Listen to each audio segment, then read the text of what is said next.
Well, hello, I'm Derek Irvin with Better Together, and I would love to share a quote with you that has always resonated with me. It's from pastor and author Rick Warren. Rick says, "God never wastes a hurt." And what I love about that quote is that it encapsulates this idea that God has this inexplicable way of using our past failures, our shortcomings, our hurts, our habits, and our hang-ups to redeem our past, to take what was meant for evil and to use it for good. And that principle really comes to life in the stories of our speakers of our upcoming Better Together Luncheon, Michael and Kristin Carey. Michael and Kristin, I know that a part of your past stories that God is redeeming has to do with the topic of sexual integrity. So it's a topic that's very personal, but it's also so relevant for all of us.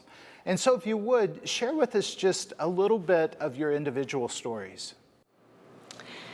Well, I was thrilled to be serving the Lord in full-time campus ministry, and equally thrilled that God brought me into a marriage and was bringing a baby into our lives. But it was 15 weeks into my pregnancy that I found out that my previous husband was cheating on me with a student in our ministry and was addicted to pornography. My life was shattered. I was devastated and shocked, and life as I knew it would never be the same again.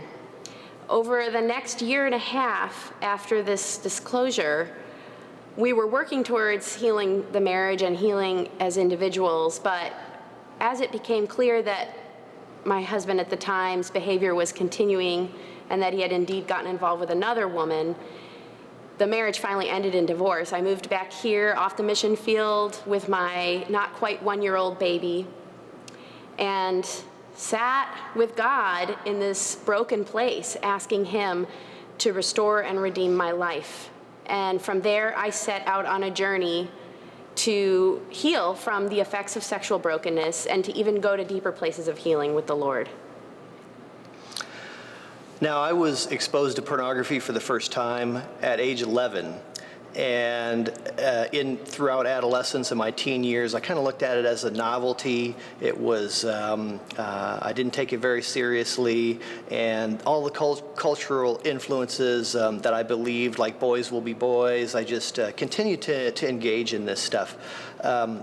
When I was 18 and 19 years old, I started looking at hardcore pornography, and so my path was just, it was going downhill fast.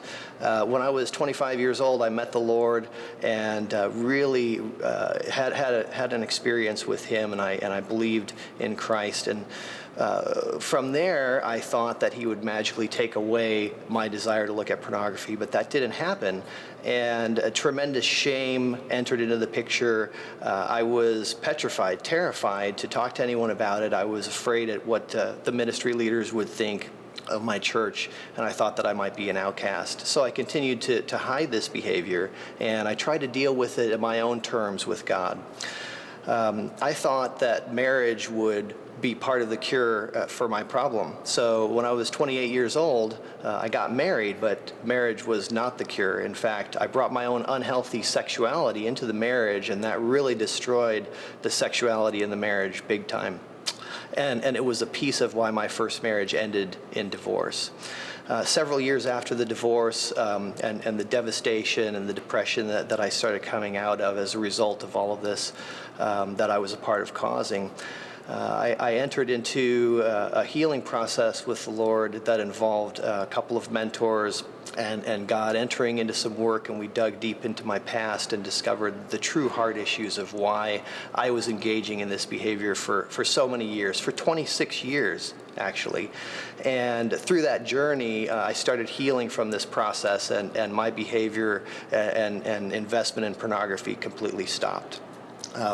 Now, only as God can do, He makes all things new. And he led Kristin and I together, and amazingly, with our redemption stories, he led us into full-time ministry and is using our redemption stories to help couples and individuals, teens as well, and college students deal with their own issues of sexual integrity with our ministry called Brave Hearts.